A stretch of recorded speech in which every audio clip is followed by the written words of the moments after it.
Yeah, that sign keeps coming up. Hangouts on Air being discontinued from August the 1st. Thankfully, we're not going to be live at that point because we are going to be taking a little bit of a break after San Diego Comic-Con. But yes, they're changing YouTube streaming things for quick streaming. Try such and such. So I might have to look at that particular link and come back to that. Anywho, hello there. If you are joining us now, that means you've had a notification, which means you're a subscriber, and we really appreciate it. Thank you very much indeed.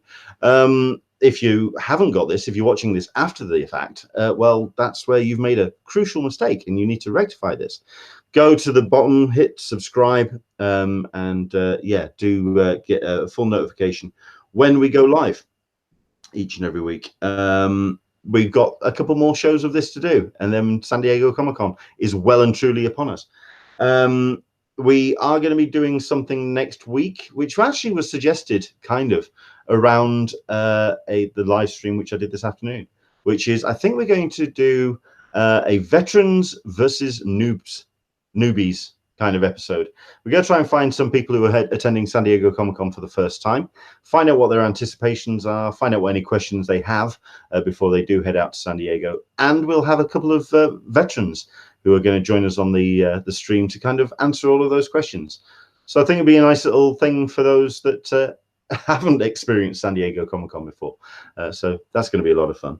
Also, next week as well, we should be getting our monthly Patreon payout. Thank you so much indeed to everybody who has supported the Patreon, as always, at patreon.com/Englishman SDCC.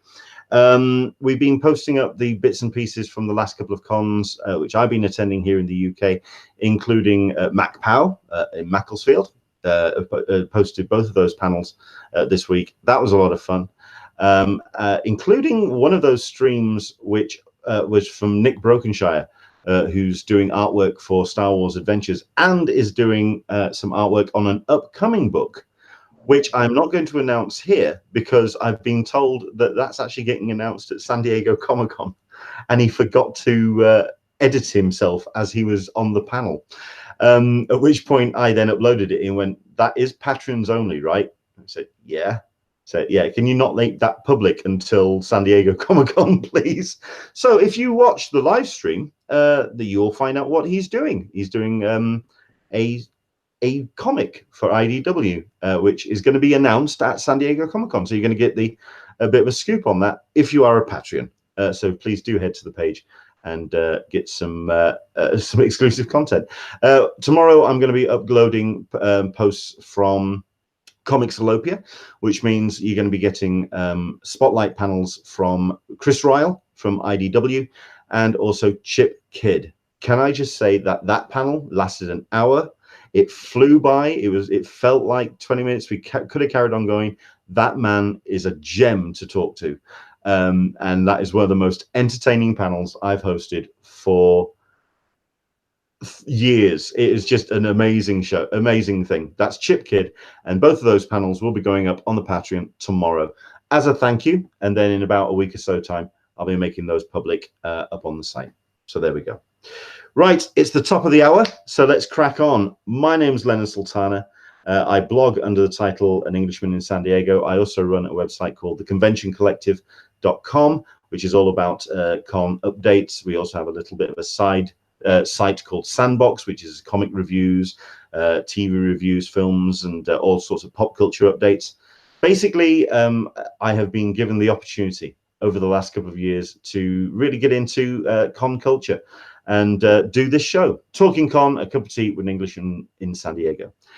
Each and every Sunday, we talk con culture, we talk upcoming shows, we talk predominantly San Diego Comic-Con at this time of year. We're talking not long to go, 2.5 weeks to go.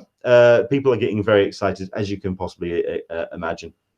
So really all the updates we're going to be getting into at the back end of the show, all the stuff that's been announced over the last 7 days, we're going to get into that a bit later. But it also gives me the opportunity to speak to some really cool and interesting people. One of those is a returning guest, and it's great to have him back. We have Rob Salkowitz, joining us. Hello there, Rob. How are you, sir? Great. Good morning. Great to be back. It's been a while, hasn't it, sir? It's been a while. Usually around this time of year. We kind of make it an annual thing, which is cool. It's great. It's great to have you back. Obviously, we're going to get into San Diego Comic-Con and also your bits and pieces, what you're going to be getting up to at the show as well. But I think we best introduce people, just in case you don't, people don't know who you are and what you do. So, Rob, if you'd like to introduce yourself, please. So I am. My name is Rob Salkowitz. I am basically a writer and sayer of things about comics. So I write about comics for Forbes, comics, entertainment, pop culture, conventions, all of that stuff. For Forbes, for ICV2, which is the trade publication of the hobby gaming and comics industry. I write occasionally for Publishers Weekly. I've been doing more books and things like that, and academic-oriented things. I wrote a book a long time ago called Comic-Con and the Business of Pop Culture, and that instantly made me the guy who wrote a book about Comic-Con. And consequently, I get to go to a lot of comic conventions, run panels, do cool stuff. And then I teach at the University of Washington, and I teach a class on comics as media platform in the Graduate School of Communications. Which means you are very much the person I need to speak to when it comes to my feeling about San Diego Comic-Con. As this year, I am very much an external observer.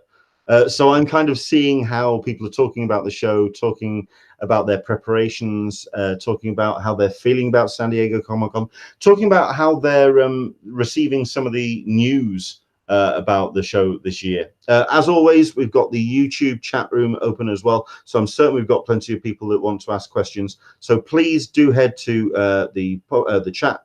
And if any questions you want to put to Rob throughout the course of our little chat, please do. I think the main thing that I'm taking away from San Diego Comic-Con this year is all of the organizations and the companies that are deciding not to make their usual hardcore commitment in rooms like Ballroom 20, Hall H, and in some regards, the exhibition floor as well. It's almost feeling like some of the air is being let out of the balloon, if that kind of makes sense. What's your feeling from an industry perspective, seeing the news that we're probably not going to be getting 20th Century Fox appearing, that we are not going to be getting Warner Brothers in Hall H, for example? What's been your take on the way that the show's being received this year? Considering it is the 50th anniversary, it should be a massive party.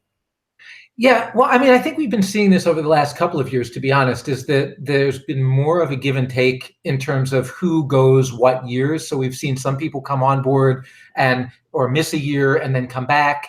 I think it just has to do with the overall costs of attending, which are always high, balanced against the value that the studios are going to get.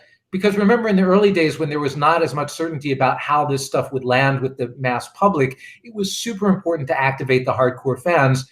And the only way to do that was to reach them in person, grab them by the necks and say, look at our cool thing here in Hall H. Now it's less urgent to do that. And also, I don't think that there's quite as much of the fear of missing out. Because I think that what held it in place for a couple of years, even after everybody sort of knew we don't really need to do this, but what are the costs of not going? And I think once a couple of people missed it and there was no, like Marvel didn't go for a couple of years, did that hurt Marvel? Probably not so much.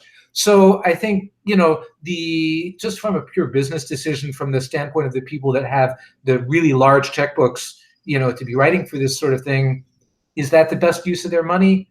I don't think it has to do with San Diego Comic-Con per se. I think it has to do with changing priorities in the industry. How that's received by fans, again, if you're looking at it moment to moment, it probably looks more consequential than it actually is. If you look at the sort of the long arc of how this stuff plays out over Comic-Con, there was a year when Marvel wasn't there. Marvel is back this year. There was a year when Fox was there, then not there. Warner Brothers was there last year, and or like 2 years ago, I remember being very excited going to the panel where they had Ready Player One and Blade Runner and stuff like that. It was a great panel. It was really cool. Harrison Ford was there. Steven Spielberg was there. It was the full A-list. Neither of those movies set the world on fire. So, just from that standpoint, one thing about San Diego Comic-Con is that there's so much stuff to occupy your time. If you're not waiting in line for the big panels. That gives you more time to see the stuff that you can only see at San Diego, that's not on the big media entertainment side. So I wouldn't read that much into it. I think it's just part of the normal cycle. It's unfortunate that it's, this is an anniversary year. You would hope that people would kind of lean into it a little bit more, but business is business. What can you do? I think also something that does need to be remembered as well is that you've got a little bit of a two-pronged thing when it comes to Disney, Marvel, and 20th Century Fox. You do have D23 just around the corner as well. And you also have the fact that Fox has been folded into the Disney family, which means there's this consolidation of efforts, which means even if we do get just a Marvel panel at San Diego Comic-Con, that could also include some Fox stuff, and indeed that could be and just one more thing at the end of a Saturday panel. That would grab Marvel are absolute geniuses of grabbing the news cycle, and they really grab San Diego Comic-Con that week very effectively. They do a really good job of that, and at the end of the day, it is all about grabbing attention beyond the convention. It's a grabbing. Honestly, with Fox, I'm not sure that this smell of Dark Phoenix has completely left the room yet. So standing them up in a big room in Comic-Con on the heels of something that really was not a big triumph fan wise, maybe it's better to give it a miss and let people forget about that and move on to the next thing. So. No, it makes sense.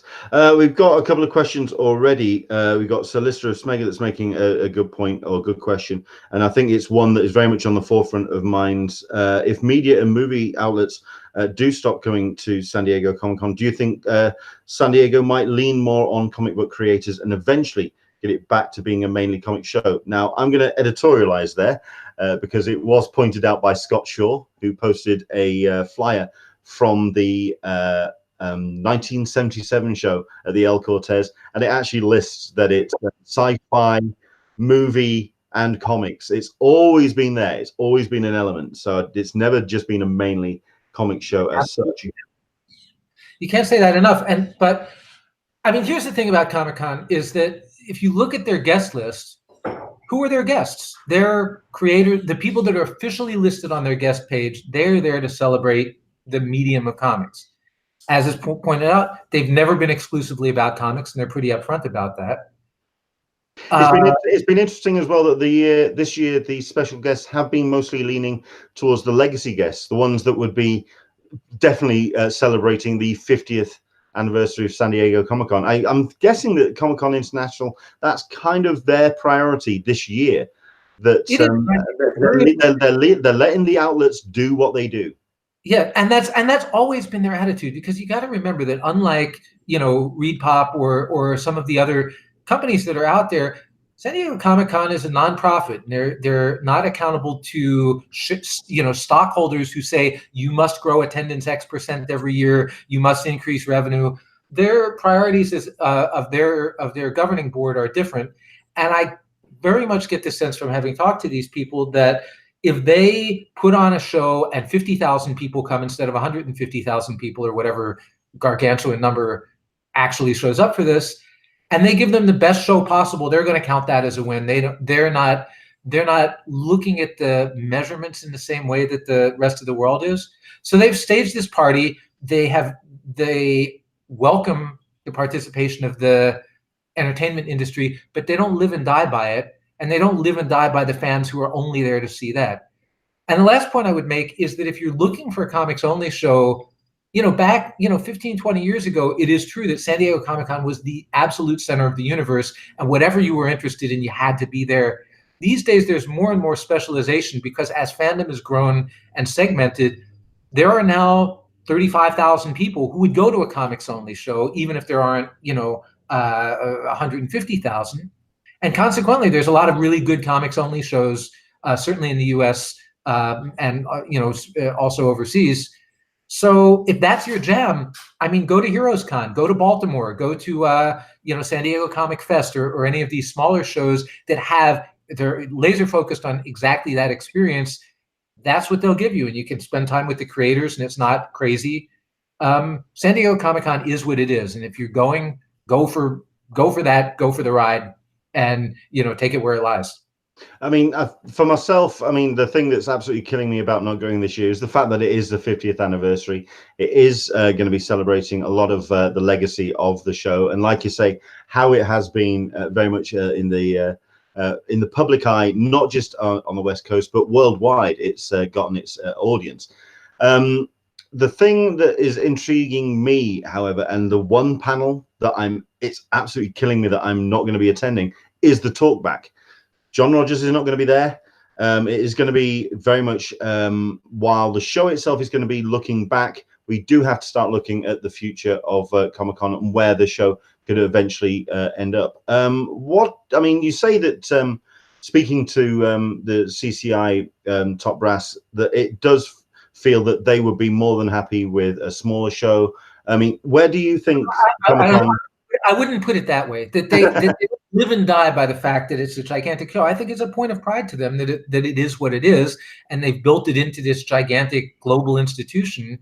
But that said, that nobody's going to lose their job necessarily if it's. I mean, they're not being held to a standard of grow at all costs. They're being held to a standard of make the show awesome and excellent according to its mission.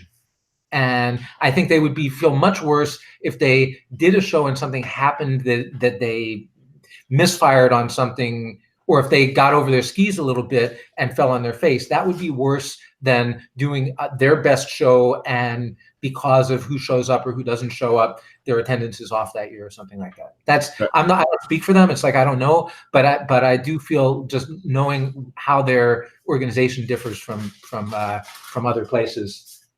That certainly makes sense. I mean, something that I always thought as well and was really curious about is whether, like you say, I'm feeling a little bit of a muted reaction to some elements of Comic-Con this year, that it is feeling, while not, and we've talked about the bubble bursting over the last 3, 4, 5 years. It's a conversation that never goes away. It's not necessarily blown up this year, but you could definitely feel that the balloon has just kind of like settled into a nice groove for itself, and it's not necessarily sort of like continuing to blow up as we've had in the last 10 years. The question then becomes, certainly for CCI and for the city of San Diego, which was putting that pressure on having the convention center get an expansion, that it felt that it needed it, that the show had grown to the point where it needed some way, and we've had so many different plates being spun and so many different ways to try and get the center expanded. Do you think that the city, and indeed CCI, would be more than happy to just take the edge off the convention center as well? Because that is just always something, in the conversation about the hotels, there's just so much pressure on the city to bring this show to life. Well, here's the thing. I mean, it's been the case for a while that if they had room for 1 million people, they could sell 1 million tickets. So, and this goes to the point about, that we say, oh, it's kind of lost its edge. What it's lost is that capacity to completely blow us away with how it's improved year over year, because it had those years of growth pretty much in the last decade, in the aughts, where they had just expanded the convention center, and then between 2002, 2003, something like that, it expanded from A, B, and C to Hall D, and it felt bigger. Then the next year it went to Hall E. Then the next year it went all the way to Hall G, and you would walk in there and you would feel like the entire room is, like, where are we? Like, people would get weak at the knees. They could not believe the scale of the growth, and the attendance went from 40,000 to 65 to 80 to 100 to 120. Those are big jumps. They can't make those kind of jumps anymore because they've maxed out. So any improvements that they've been making over the last couple of years have been incremental. They've been improving the registration experience. They've been shortening the lines. They've been making Hall H a little better. They've been dealing with exclusives. They've been highlighting what these specific narrow pain points are for attendees and trying to fix those, maybe make it a better attendance experience for differently abled people, that sort of thing. Because they always hear about that. And it's like, yeah, they're working on that. But nobody, you don't walk in the door and feel like, oh, wow, like there's improved wheelchair access. If you're in a wheelchair, maybe. But I mean, it's like those sorts of things don't blow you away quite as much as, oh my God, the Hall H line goes all the way down Harbor Drive. Well, it still does, but it's like we're used to that. Yeah. And so they need, if they're going to get that wow factor back, if they built a convention center extension, I guarantee you the year that they open that up and people walk in and they're like, where are we? This is crazy. This is like a giant spaceship or something. You'll get that back. But until they do that, they can't. And if San Diego isn't going to do that for them, I think that they're fundamentally of San Diego. They would rather be there than not. I can't see them moving. Considering that they've always turned around and said that if we got the pressure to move, if we felt that we needed to, we would do. But considering that we've had over the last, like you say, 10, 15 years, real pressure from the hotels, from the city, from the sheer space constraints, that they've had every opportunity to have the excuse to move out of San Diego, and it's almost like they've made every excuse not to. Well, I think if the San Diego Convention Center is no longer the top convention center in the country, that's one thing. If it's no longer in the top 10, that's a different thing. So a lot of other cities are building stuff. Up here in Seattle, we're building a convention center expansion. It'll be open in, I think, 2021. And consequently, they're going to get 175,000 people at Emerald City Comic Con one of these years, simply because the capacity is going to be there to do that. So if Denver and New Orleans and, Las Vegas and LA and Long Beach, and a bunch of other people come to the table and they say, hey, we're so much better than your facility. That makes it harder to say, well, San Diego isn't the best, but it's in the conversation, so we'll keep it there. So that's what they need to watch out for. And that's what San Diego needs to watch out for, because it's a moving target. When they expanded for 5 years, they were the best facility, hands down. And, as long as they can say something like that, I think they'll be okay. So you don't think there's a kind of West Coast hippie artist mentality of, no, this is our home. There is. And I think that unless they give them a reason to leave, they're not going to leave. Fair enough. But they can give them a reason to leave if they're not careful. Yeah. We've got a couple of comments that are coming in. Sir Lister of Smeg, I have a feeling San Diego is going to pull an Oakland and put it on the back burner like Oakland did with the Raiders, and it will end with San Diego Comic-Con leaving out of spite and frustration. It's possible, but we've had this conversation even just now. So it's a case of how the city has accommodated, how the pressures kind of all go backwards and forwards between CCI, the city, the hotels, and all the infrastructure. Yeah.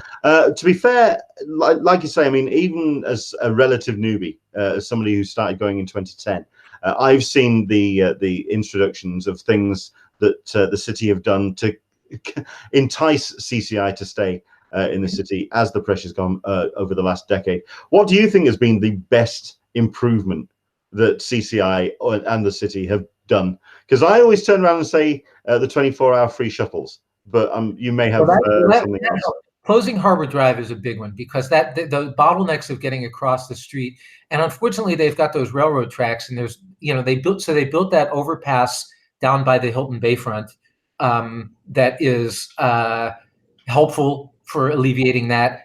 But if you're trying to get from the gas lamp over to the convention center and one of those freight trains is going past, that's tough. And then having to make it across, so there's that big crosswalk. As somebody that typically stays in the Hilton gas lamp, like if you can get across that street, that's a great hotel to stay in. If you can't, you're screwed, and you got to be you got to be at the Marriott, or you got to be at one of these other hotels.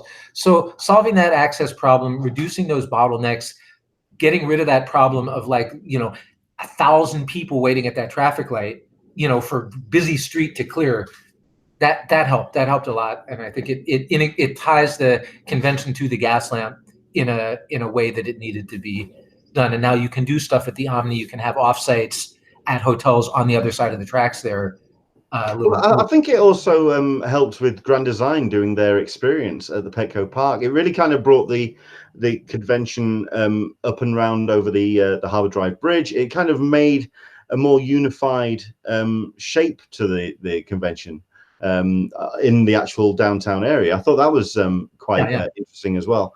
I know that we're going to be getting into something a little bit inside baseball, because I do want to talk about CCI and its management. So, but let's try and hold off on that a little while.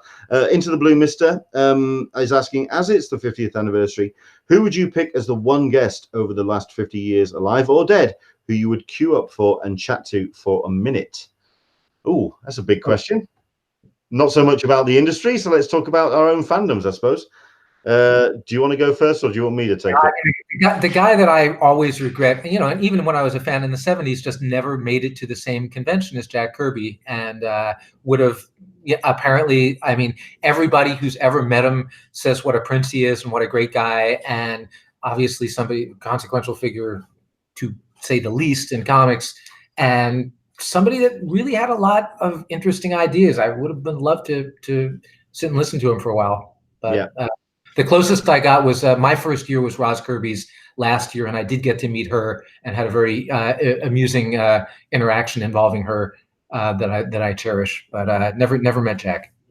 As somebody who stayed at the El Cortez for the last couple of years, I'm a big fan of that period of the convention history. If you've ever, it's unlikely you'll ever get the chance to go in. This is to the audience now, because it is now a private apartment block, which means you have to kind of live there or stay there to actually get through the doors. But to get through the doors and then see the ballroom, which you could throw a sort of a ping pong ball, it'll bounce off at least 8 walls before it even lands. It's so small and minute, and it's got a massive pool area. And the story that I hear is that Jack Kirby, as a regular there, was never at his table. He was always in a sun lounger by the pool, drinking mimosas and doing sketches for anyone who would get him more drinks. I think that's just so. You just look at the history at the events beyond the current landscape, looking at the history of Comic-Con, and I just pray for my time machine. For myself, it would be Alan Moore, and try and catch him when he was in a happier time in comics. So get him back when he was. We had only one chance to see him at Comic-Con, but exactly. When he's, I mean, that picture there where he's receiving his I think it was his Eisner or the ink pot, and there's Jack Kirby just behind him. It's just a legendary picture. If I could have been, if I would kill to have gotten into that room, that would have been something else. You've got people are saying Stan Lee, but the heart wants what the heart wants. So there we go. I think I want to get into the way that CCI are evolving, especially in the aftermath of John Rogers and his the loss of him this year. I prefer not to comment too extensively on that, if that's okay. I mean, I don't know that much about it, so I finished. I did an interview with David Glanzer last week. That's going to be I'm going to put on Forbes as part of my. So I'm doing a 50th anniversary story in the next week, and I'm going to talk about a little bit of that, and also I'm going to be talking to people like Scott Shaw and Mike Towery and Jackie Estrada over the course of it. So if you don't mind, I prefer to save some of that for. No worries. Okay, in that case, I mean, I'd like to talk then about, I wanted to talk about where CCI would evolve into, but I think it's also that constant question about comics and comics attendance at Comic-Con, considering that we are having Vertigo that will not be there this year because that's now been shut down by DC. You've got booths that are moving around and taking up different spaces than this year. The thing about Comic-Con in the past is that Comic-Con International, get my words right, San Diego Comic-Con, the actual event itself, has been a place for news and updates to come. But this year, the comics industry seems more guarded. It seems more, more of a flux. It's almost like it's not wanting to rock the boat too much, and that it's just wanting to almost coast through this. Let's just get through this year. We're not even getting any kind of traction on some of the major comics events like Leviathan, which was going to be touted as one of the big things for DC. Can we see, do you think, a change and an evolution in what comics can bring to San Diego Comic-Con? Yeah, I'm really keeping an eye on what's going on at DC, for example, because the AT&T acquisition and the changes in leadership in Warner Media and the whole way that they've reorganized is very disruptive. And it's, you know, I don't think anybody that's working there even knows what's going on. And I think it makes it very hard for them to plan more than a little bit in advance to know what's happening with that. So, you know, Marvel also is like looking at where its sales are coming from, and you know, it's doing these deals. It did an interesting thing with Riot Games a couple of like a month or two ago. Like they're doing licensing deals that they haven't been doing before, and stuff like that. So there's that end of it that's going on. What you had mentioned about the moving of the booths. So DC, for those of you who hadn't like studied the floor map, so DC, which used to be smack dab in the middle of the floor in like aisle 1600 or something like that, has moved to the back corner, back where Funko is, over in Hall G. And so that has a couple of advantages. I mean, that's where the artist alley is. And I think all of the artists and all of the talent that's working for DC that is in Artist Alley is much happier to have the mothership nearby like that. And from the convention's point of view, if it pulls more traffic into that corner of the building because people are trekking across the hall, you know, specifically to go see what's going on at that, it puts all the Warner Brothers stuff in one place, so you can go from the CW and the DC universe and all of that stuff on the media side to the comics, presents that face of integration. On the other hand, it's in the back corner, so you know, have they kind of marginalized themselves by doing that? You know, it's not like the end of the world either way, but it's just it's kind of an interesting decision, and it just goes to show that it's okay. They're going to try something different, so that's good. I think also it's like you say that there's always been that gap between Artist Alley and the Illustrators Row, and then you get into collectibles and a couple of games and some bits and pieces, a little bit of television. I know Nickelodeon has always been for me that kind of like line before you get everything else, and then you get the comics in the middle. I think it would be good to have moving around. Yeah. Yeah, I mean, in halls, you know, E and F, I guess, is where all the big stuff is. So that's like Lucasfilm, and that's like, you know, AMC, and you know, all the people that bring their massive $1 million booths and the crowds that generates. It's where the aisles are the tightest. I mean, it's very, very hard to get. Like if you're down at the comics end of the hall, you know, you can navigate around, and if you're down at Artist Alley and by the art stuff, you can get around. But getting from one side to the other through that sea of you know, hype and everything is and you know, like that's where the toy collectibles are. Like a Hasbro booth is there, and God help you if you're between, you know, the Hasbro booth and the people that want the exclusives when the red light is flashing. And so, you know, it's navigating that floor is part of the fun and the you know, the lure of Comic-Con, I guess. I imagined, yeah.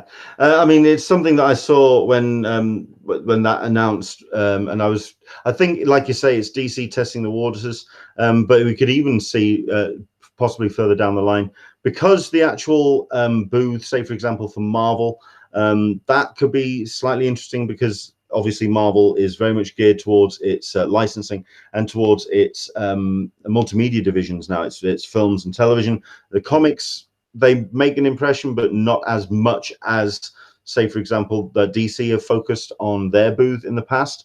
Like I say, I'm curious to see if, and it's something that I've been making comments about in previous episodes, the moving of those booths over more towards the Artist Alley.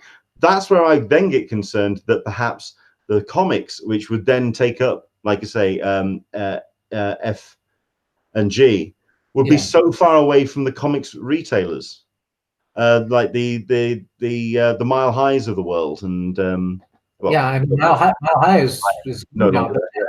but yeah, no, it's true. It's an interesting problem. I mean, at least what's still in that area. So Image now has the area that where DC used to be, and I think like IDW, Dark Horse, like all of those publishers and some of the new publishers that are exhibiting there are going to be in that area as well. So it's not going to be DC, but it's going to be, there will be a comics publishing presence in that part of the floor for sure. Absolutely. Questions coming in. Do you ever see DC competing with Marvel in terms of movies? And if so, what would they need to do? I think that's very much more a multimedia question rather than the actual, and pop culture rather than the actual convention itself. But no, in terms of DC competing with Marvel, they need a Kevin Feige. Simple as. They need a unifying brain to kind of guide things through. The promise was that Jeff Johns was going to serve that role. I have seen no real influence shy of possibly Aquaman, but even then it was just his name. You didn't feel his touch, his controlling element to the whole thing. For myself, for DC to make any kind of impact now is to do a clean slate and start from scratch. And that the guy who seems to get DC is Greg Berlanti, and there's this insane mindset in Hollywood that if you're doing TV, you can't possibly be any good at movies. And if you've been watching any of this stuff on the DC Universe service, I mean, everything they've done, the Titans show was, let's put it this way, my expectations were low, and it was way better than my expectations. Doom Patrol is one of my favorite comic adaptations that's ever been done. The Swamp Thing, that was pretty good. I really liked. We're digging Swamp Thing. I'd like to see how it ends, and it's very sad that whatever caused the premature demise of that. I hope that's a reversible decision because it's a very good show. And I'll tell you what else is good. This isn't DC per se, but it started out on DC. I have seen The Boys, and fair enough. And if you like that show, if you like that book, you're going to want to watch that. That's on Amazon, and whoever is, the people that are responsible for that, one of whom is going to be on one of my panels, by the way. We're going to come back to that. Yeah. We are going to come back to panels. But I'm just saying that there are people out there that really understand how to bring this stuff across properly. And it's the other thing I would say is that it's Marvel's game to lose right now. And I think that one way that DC gains fans is for people just getting burned out and over marveled on all this stuff and just wanting a change of pace. And if DC can produce something that doesn't make you want to cringe and crawl under the seat, I think they're in a decent position that they could benefit from a backlash. Because I feel like we're nearing that point. I feel like the Avengers stuff was really the absolute, the top of the view meter. After that, we're really into sort of fuzzed out, oversaturated. So we'll see. Yeah, that makes sense. My only concern with the DC stuff is kind of my concern when it comes to comics generally, in that where the next readership is and where comics is generally being pitched at. I kind of get the sense that comics, certainly from DC and some regards to Marvel lineups as well, that it's being pitched at people like myself and people like yourself of our age when we were reading comics back in the 70s, 80s, and we have grown up with comics. You talk about Titans, you talk about Swamp Thing, you talk about The Boys. These are not shows for kids by any stretch of the imagination, which kind of then turns around and says, though, if those are the three tentpole shows for DC Universe, who is DC Universe being pitched? Well, it can't just be The Boys and Teen Titans Go. No. And those are the ones that appeal to me. And as you say, but I think I could just as easily have said Supergirl, The Flash, because I think those are both, especially Supergirl, is a really good all ages show, and that's not on some streaming network with no standards. That's on CW, which is like a regular, network here in the States where you see that stuff. And I think The Flash is it's a little overcooked sometimes, but it's a good look at this is why I say Berlanti is so good, because he can get the light tone when he needs the light tone. He can lean into that sort of, completely wacky DC continuity stuff with the time travel and the multiple dimensions. And he knows how to hit the right tone of that. It's like sort of playing it lightly, but not laughing at it, you know. And he can also apparently hit the notes with Titans that is, you know, that's a serious without seeming dark, and like, you know, there's a very big difference between that show and Batman versus Superman. Sure. You know, in terms of tone. So just having a palette that includes lights and darks, and having control over their craft. Like, I saw Aquaman. I haven't seen Shazam. Perfectly decent film. I loved it. I've heard Shazam was good. It's having control over that tone is the key, and DC has not, in my opinion, mastered it. So yeah, I think that's, like I say, I think Kevin Feige has created that that ability to have a central, like a voice for the franchise, and that kind of makes sense. For myself, I would kill for announcements from both DC and Marvel at San Diego Comic-Con that there is a bridging of the aisle between the big screen adaptations, the television stuff. Like you say, there is this real schism between the two, which just baffles the crap out of me. I just don't understand that at the end of the day, there should be this kind of this through line, this communication between the two.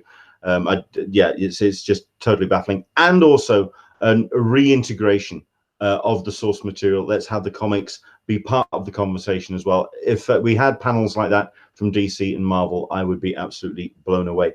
Speaking of panels, like we said at the top, you're a very busy boy, and you have yourself a presentation that you're going to be doing at San Diego Comic-Con. Now, how much can you actually talk about that at this point?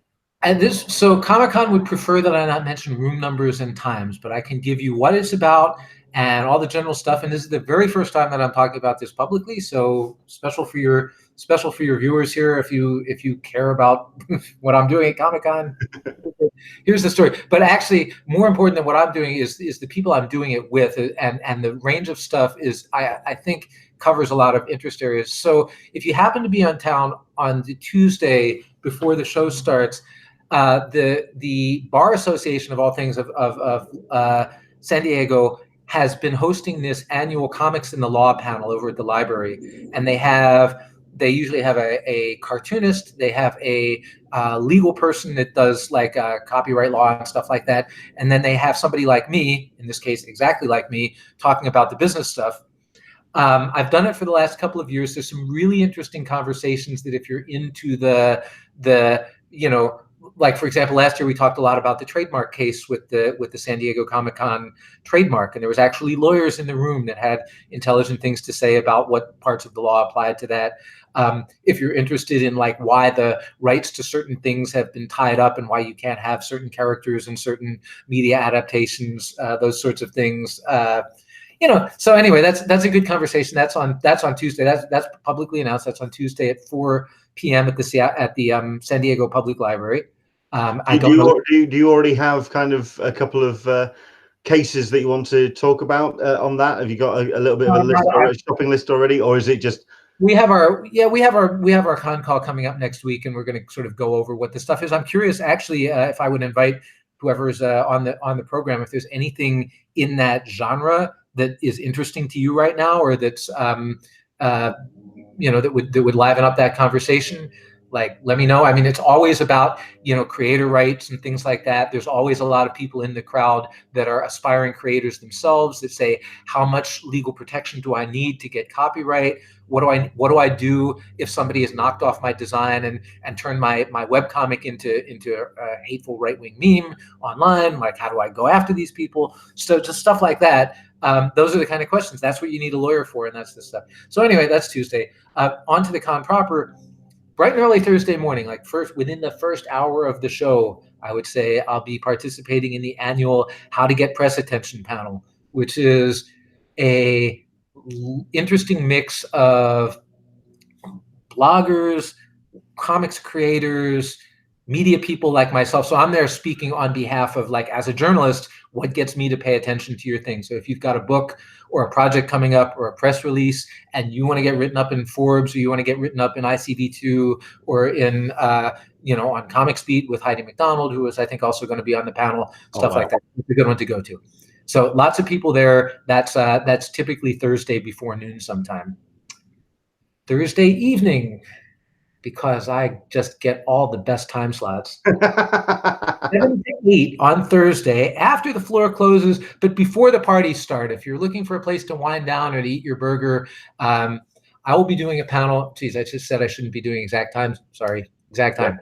But you'll have to look in your program for the room. I'm doing a panel on secrets of successfully adapting comics and genre media to the screen. Wow. So, yes. And my guests include the producers of The Expanse, if you like that show, the upcoming Witcher adaptation that's going to be on Netflix, the just announced Final Fantasy project, the executive producer of The Boys, and the Jonathan Maybury, who does V-Wars, both the comic, which has been adapted into a TV show. So we're getting all of the perspectives about the do's and don'ts of how do you take a really cool genre project like The Expanse, which is great books, and turn it into the best science fiction show of the last 20 years. You don't believe me? Fight me. That's a great show. You should be watching. Listen, we've got somebody who would be very curious about that one. I know that we've got we've got Michael P who's listening. I'm certain if he's not in the room, I'll be stunned. If you're a vintage Valiant fan, we've got Dinesh Shamdasani, the former president and publisher of Valiant, who has been sitting on both sides of the table because he is no longer at Valiant, as you may have heard. He's now working with Sony to develop Bloodshot into a feature film, which is happening. So he's going to be on the panel too. So it's just a great lineup. It's a really cool topic. Sorry about the time, but it'll be worth your while if you want to stay up, and then you can follow me to all of the parties on Thursday night. That's Friday. Fantastic. Oh, you've got Leanne D, who's also really cool. That's going to be interesting as well. That'll be an interesting panel, I suspect. Cool. So shifting from media back to comics, I have been very privileged indeed for the last couple of years to whatever the very hottest, coolest literary graphic novel of the year. And last year it was Jason Lutz's Berlin, and I got to do Jason Lutz's spotlight panel. Year before that, it was My Favorite Thing is Monsters, and I had Emil Ferris on a panel. I've been really lucky at getting some of the top people. This year, the graphic novel, if you're a pointy-headed snob like me, the one you should be reading is Clyde Fans by Seth, which is the collected. He's been working on this for over 20 years. It just came out, and it's a gorgeous edition from Drawn and Quarterly. And I'm going to be doing Seth's spotlight panel. If you've never heard Seth talk, he's a brilliant guy, very articulate, has a lot to say about the craft of comics, the business of comics, the art of comics, and his storytelling perspective is awesome. So that's on Friday afternoon. This is one of the things about Comic-Con is that, typically, like if you were doing this at a alternative press show or a comic show, this would be the headline event. This would be the number one thing that everybody would want to see. At Comic-Con, it's just one of the 50 things that's happening at that time. You have to seek it out. It's a cool thing. It's next year at the Eisner Awards, we're going to hear Seth's name a lot, I think. And this is a chance to get in on that conversation. So I'm merely facilitating. He's the star of the show. Likewise with the panel I'm doing on Saturday, with the highlighting the 50-year career of legendary artist, publisher, agent, business person, comics historian, author, Dennis Kitchen. One of my right? So it's the 50th anniversary of Dennis's Kitchen Sink Press imprint. He started it back in '69, publishing Mom's Homemade Funnies. And we're going to be going all through the highs and maybe lows, but definitely highs of his career as an underground publisher. Talking about his work discovering some of the best talent of the 70s and 80s, people like Chester Brown and Charles Burns and Mark Schultz. A lot of these people saw their first publication in Kitchen Sink. We're going to be talking about his post kitchen sink career as a comics historian, and of course his long association with some of the biggest names in our field, Will Eisner and Harvey Kurtzman, who he represents the estate of. Dennis is a great raconteur, wonderful guy, and I just love doing stuff with him. So come see us on Saturday.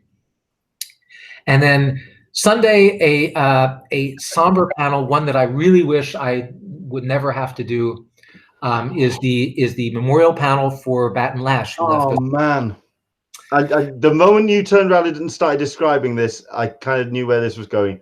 Yeah. So Wow. So Batten, for those who may not be familiar with his work, he has a long running strip called Supernatural Law, which was Wolf and Bird, these two lawyers who represent supernatural clients.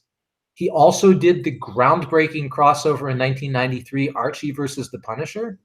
So that was his thing. He's done lots of cool stuff, but most of all, if you've ever been to San Diego Comic-Con, if you walk in the Hall C door, right smack at the convention, across from the DC, what used to be the DC booth, Batten was holding court there at his booth, selling his stuff, Exhibit A Press, and just the friendliest guy. He may have been the very first human being that I spoke to at the very first Comic-Con that I went to in 1997. Tireless ambassador for the medium of comics, and just a wonderful, certainly best dressed man in comics. We will be celebrating his life and legacy with a bunch of people, including Bill Morrison and Jim Pasco, and his wife Jackie Estrada, and quite possibly some really A-list, top drawer guests who will turn up to pay their respects. I went to the memorials that were held earlier this year, and the people who showed up at that was Batten was very well connected and very well loved across the industry, and I think a lot of people will turn up for that. That's going to be on Sunday morning. Is that something that you were approached? Was that something you were approached to put together, or was that something that you felt that needed to be done? I was actually the MC at the memorial that was held at the San Diego Comic Art Museum in February, which was where a lot of his friends spoke. I'm a dear friend of Batten and Jackie. I miss him terribly, but again, we're here to celebrate what he did, and especially what he did in the context of Comic-Con, is just being this guy who was kind of the heart and soul of it. There's still going to be an Exhibit A booth this year.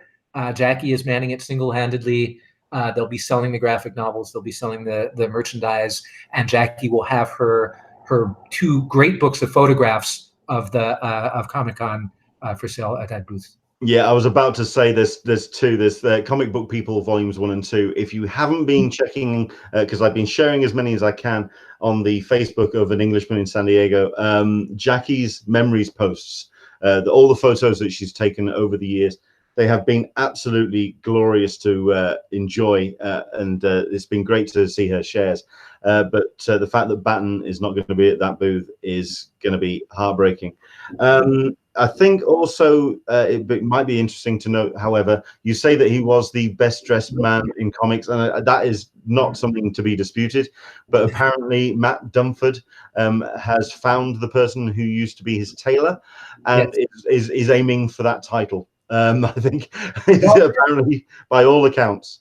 The influence that Batten has had carried through to Matt is very heartwarming to see that. I think Joe Illidge is going to be fighting him for that one, and Seth also never shows up without his three-piece suit. So there are some dapper folks that are going to be wandering that hall. So if you're there in your sweats and your hoodie, be prepared to be shamed by some of these guys that are definitely the clothes horse. Absolutely. There's also a very good tribute to Batten Lash book that's going to be available on that stand as well. If anything, it's worth picking up for the gorgeous Bill Sienkiewicz cover, yes, which was revealed. I mean, it was actually the piece itself was shown as part of a tribute at San Diego Comic Fest, but it's appearing as the cover for the tribute book. Absolutely gorgeous. Yes, I actually wrote the remembrance of Batten in the Comic-Con program. Oh, So Yeah. unfortunately, I've been his official eulogist and obituary writer, which is definitely. I'm honored. I'm honored that Jackie would ask me to do that, but it's. Fair enough. That's that's a hell of a lineup of panels. Right. That's something else that keeps you occupied. Yeah, it does indeed. And if you happen to catch me on the floor, I'm going to be. I do a lot of business at the show, so I meet with a lot of people that that this is the only place where you get to see them and stuff like that. I have clients that I deal with from my business of doing consulting. So I have people in ticketing. I have people that are otherwise involved in the fan geek industry that I meet with. And then my favorite thing is, I told you I teach this class at the University of Washington. So it's a class on comics as media. And I usually know when you do panels at Comic-Con, you get a guest badge. So my wife is already taken care of. She works for the Eisner Awards, so she gets her staff badge. So I have a badge to give, and I offer it to the top student in the class every year. I say, I can't fly you down there, I can't get you a hotel, but if you can get yourself down there, I can get you in the door. And this year I have one of my students will be joining as well, so I'll probably be taking her around to a couple of things and introducing her. So if you see me around on the floor, it'll be, come and say hi. I may have one of my students with me or one of my people. Anyway, you are one for paying it forward, and that's what I love about you, man. Well, I know how. I also, it's a perennial challenge to fill that class. So I let the word get out that there's a little pot of gold at the end of the rainbow if you stick with it. So kind of makes sense. That's cool. At least I can do putting up with me for 40 hours. Fair enough. Is there anything that you will be, I mean, like you say, people who may track you or spot you on the exhibition floor, is there anything that you will be kind of definitely attending as the convention gets underway? Is there anything that you feel that you will definitely be making a beeline for? Well, the after hours, I always go to the Comic Book Legal Defense Fund party and stuff like that. I haven't seen the program yet, and it's like I've kind of got in the corner of my eye, people are announcing different stuff, and at this point, for me, the people are more important than the thing itself. So I know I've gotten to be friends with a lot of people. I always want to see. You talked about Bill Sienkiewicz. I always love going by his booth and seeing him. He's a great presence at the show. Tell him I said hi. Will do. Excellent stuff. Where will people be able to? I mean, we've got the panels that are going to be announced as of this week. I mean, we kind of teased it that it was going to be this weekend because we never knew that CCI might just switch things up, but it is going to be next week when it's going to be official. So I know we've got one or two people that have been asking about the rooms and also the times for the panels. We can't do anything about that, but do pay attention to next weekend because we will be going through all the panels. And certainly for Rob's panels, you'll be able to find out more about those as the days goes on. So you'll be able to find out about his Thursday panel on Thursday, Friday panels on Friday, etc. throughout the course of next weekend. Also, if you follow me on Twitter at Rob Salk, ROBSALK, I will be pimping the hell out of all of this stuff. So you won't be able to avoid announcements about that. And I'll also be promoting other things that are of interest to me that I'm looking forward to at the show as well. So if you care what I think about it, that's a good way to find out. That was going to be my next question, where people can find you online. So there you go. You've kind of preempted me on that one. I'm really excited to read about these interviews as well that you've done with the CCI top brass. Where will those be showing up? You're saying there's going to be appearing in Forbes? Yeah, so that's going to be on Forbes. So I'm doing a bunch of Comic-Con coverage. So Ed Brubaker has a new graphic novel set at Comic-Con. It's really worth your time that I will be reviewing, and I'll be sort of discussing that in the context of Comic-Con and other books that are set at Comic-Con. I pitched them a panel called Comic-Con Between the Covers, talking about books that have been written about Comic-Con, but they didn't go for that one. But that would be a little bit too Hall of Mirrors, I think. Well, you never know. But anyway, for the 50th, it would be something to do. So I may do something around that. Yeah. So I'll be writing a lot about that at Forbes. I'll be doing a typical thing on ICV2 for a couple of things. I should have a piece in Publishers Weekly if you're interested in European comics. I'll be writing about that. And a special shout out to anybody that's in Philadelphia. Go and see the Marvel show at Franklin Institute while it's there. I have a piece about Bill Sienkiewicz in the exhibition catalog, but this Art of Marvel show that's been traveling, it started out here in Seattle. It's now in Philadelphia. It'll probably be traveling elsewhere in the show, but go see that. And I do have a piece in the catalog, which is my connection to it, but it's a really cool thing.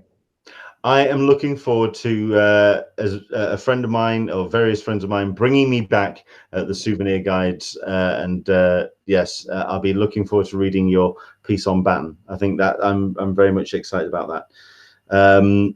Like you say, it's something that you didn't want to write, but it's something that I'm glad that you're honouring his memory in that particular book and this particular 50th anniversary edition of the souvenir guide. I think that's very special. So there we go. Rob, thank you very much indeed for your time. Thank you very much indeed for joining us. I'm really looking forward to seeing what comes out of the convention, especially what we've been talking about today and how the show continues to evolve. Thank you very much indeed for your time. Really appreciate you coming on and talking to us about it. Always a pleasure. Thanks for having me, and sorry to miss you this year, bud. Me too. We'll just have to double up on the bar tab next year. As you say. Sounds like a plan. Sounds like a plan. Take care. Enjoy the rest of your Sunday, sir. You as well. Thank you. So there you go. That is Rob Salkowitz, and you can find out more about him, and you can certainly find out more about his panels when we do our panel updates next week. More than likely, I think I'll do my best to do a daily panel appreciation, go through the listings, find the runners and riders, those hidden gems. We'll see how it goes about doing it on a daily basis. We kind of got suckered into doing that over the last couple of years, so that all starts this week or the weekend just to come, so that's pretty cool. Let's have a look at some of the comments that is coming in. We've got Super Katchik, who's talking about the Coin Up Level Up party, of which she's doing her best to do her tickets, but I think one or two people are kind of jumping on that. That's what I do love about the YouTube, the chat, that it really is a real bunch of people that want to kind of come together as a collective. There have been one or two tonight that have been new faces which have been bounced for their disruptive elements, but we'll kind of go with that. I think the other big thing that got announced this week as well is the Comic-Con official merch. There's been a couple of new expanded lines. I think it's safe to say that over the last 4 or 5 years, they really have done their best to kind of ramp up the availability and the different options for things that are available. Definitely playing on the different logos that are available for celebrating the 50th anniversary. So you do have the original logo, you've got the original toucan, you have yourself that new 50th logo, which looks, as Rob put it, looks like a Yes cover, which the DJ and me, I kind of got the tickle on that one. I think that's personally my favorite. It's not Rob's, but I happen to like that shirt a lot. I think that's a really cool design. But there's been so many different editions and so many different options and varieties. It really is an embarrassment of riches. Although, that being said, a number of the items are already starting to look to sell out. So if you are attending San Diego Comic-Con this year, do check them out and do get into it. Something that I really want them to kind of look into as well is the lady sizes, which I still think is very restrictive. And I think they really could do something to kind of change that up and make things a little bit more accessible for the ladies. But at the end of the day, that's out of my hands. It's out of anyone's hands, shy of graffiti designs. The only other design that isn't anything to do with graffiti is the tech hoodie, which is being made available by, it's designed by Tony Kim with Hero Within. It's a collaboration between CCI and Hero Within. That's already sold out. Which, to be fair, it's a very expensive piece of apparel. But looking at the design and looking at the quality of design, I can see this is not something that you would just wear once as a souvenir. It is very much a working piece of kit. It's a hell of a design that Tony and his team have put together. They are sold out, so as far as I'm aware, on the Comic-Con merch site. But one or two people have been saying that they feel that there could have been more units available for attendees, considering how many people would have really kind of gone for that hoodie. End of the day, it is Hero Within. They have never been one for mass production of their items. It's very much been more luxury designs and more premier items. So it's safe to say that that was always going to be a limited edition on the official CCI merch site. Don't forget, however, they are going to be having items and numbers available on the official Hero Within booth. So if you are still up for wanting to get hold of that hoodie, do make the Hero Within booth your first stop each and every day. I think they'll probably have maybe 5, maybe 6 hoodies that will be available. It will be first come, first served. So yeah, Michael P has already turned around and said he's blown his budget on the merch.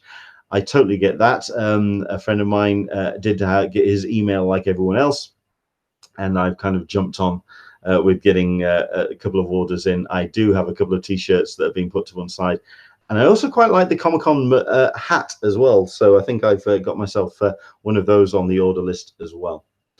So there we go. That has been our show today. Thank you very much indeed to Rob for coming on and talking to us.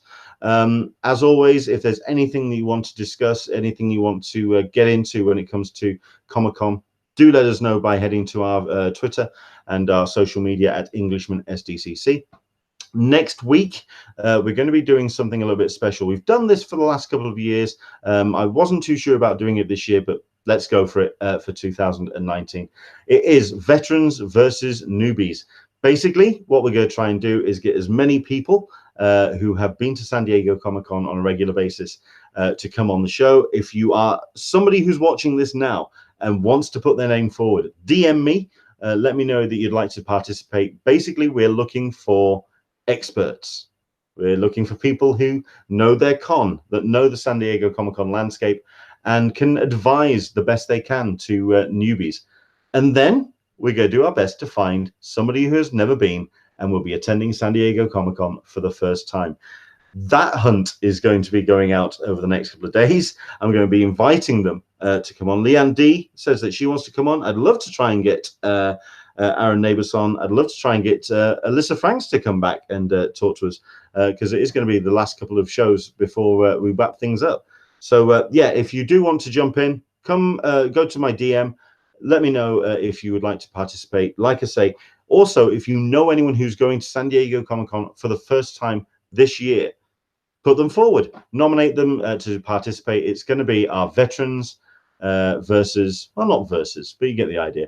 Veterans versus noobs show. That's going to be happening next week. And then the week after, it's going to be a show with Mark Serby as we do our final Talkin Con, a cup of tea with an Englishman in San Diego before San Diego Comic-Con kicks in proper. 2 more shows to go. And then we're going to try and do a show on the Sunday, but we don't know how that's going to work. At the end of the day, everyone's going to be at the con and everyone's going to be kind of like a little bit distracted. So we don't know what kind of audience we get. We might hold off until the Monday. We have yet to discuss this. Also this week as well, I'm going to be announcing what our plans are for Talkin Con, a cup of tea with an Englishman in San Diego, once San Diego Comic-Con is done and dusted. That will be going out on my social media this week. In the previous years, we've taken a couple of weeks break. This time, I think we're going to be going a little bit longer. I want to do something with the production value. I want to improve the lighting. I want to kind of make this a little bit more of a studio space, maybe go green screen. I don't know. At the moment, I'm feeling a little bit stuck and a little bit in a rut, and that I think these banners can definitely be retired. It's time to shake things up, and that's going to take a little bit longer than 2 weeks.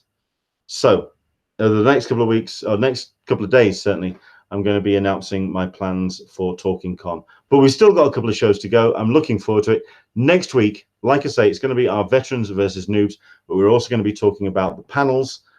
By Sunday, we will have the full lineup of what is available, and we will be finding out what's happening in Hall H, in Ballroom 20, in Indigo, in all these various rooms and all these panel spaces. We're going to find out exactly who's going to be representing the runners and riders.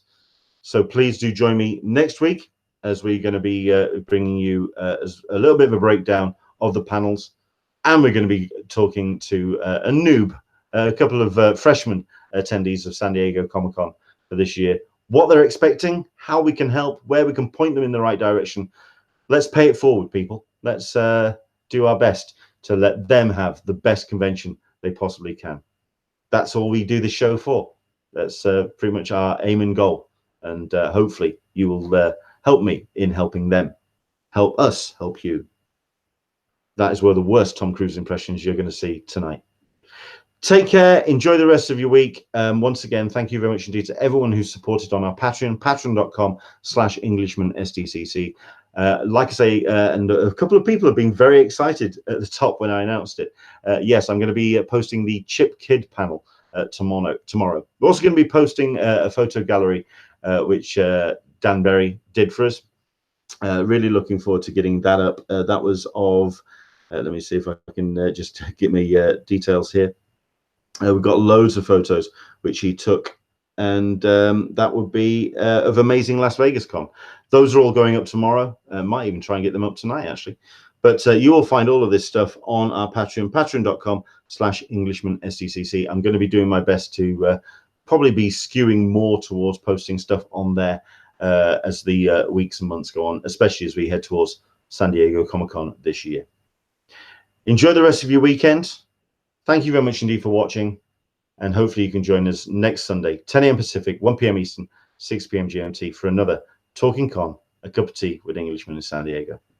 From me to you, we'll see you soon. Bye-bye.